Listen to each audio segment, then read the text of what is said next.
think we are definitely covering our bases on equity. Okay. Do you have a question that you want to pose to Catherine and Savannah to help you think about where to go from here? Like when you read over the tags that we all left for you, because I want you to kind of decide on the direction of this conversation so that you get the most out of it. What do you want to spend our time talking about? So I think both of you guys had a lot more buy-in. I don't know if it's buy-in or if it's just kids like participating. I think you guys had a conversation much closer to what I would like to have.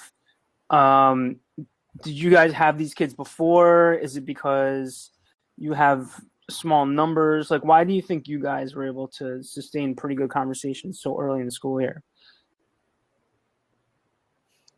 I've taught a couple of the kids before, but mostly, I think I started talking to them like that from the first day. Kind of like set up that it was a norm in the classroom of like,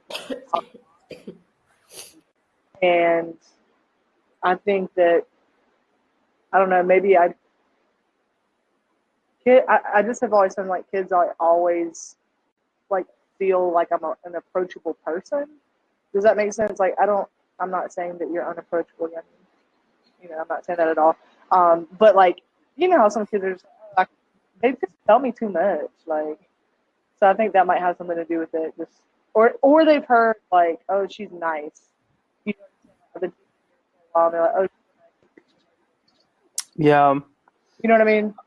Yeah. Catherine, are there certain structures though you're doing in class, or Savannah, because I think what Yaniv is asking about is, if he wants to end up going there, if I'm saying this correctly, Yaniv, what are the structures and things he can start doing in class to get kids moving in that direction? Is that kind of what you're asking? You know what would be a good way to word it? What are you guys doing on your non-discussion days to prep for discussion?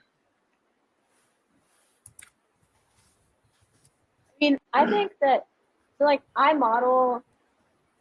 try and model, if I'm leading a discussion in front of the whole class, I model it like I would want them to have it, I guess. I mean, like the type of questions I ask, and like the format of my whole group discussions are the same as when I have them we're somewhat similar to small groups. So like, I always make sure to provide some kind of questions. Savannah, we can't hear you. Can you hear me now? Yeah. Oh, I always try to make sure to provide some kind of questions to have in front of them. So what I do is always have like 4 or 5 of mine and then a space for them to write their own. And like I've really encouraged them to ask their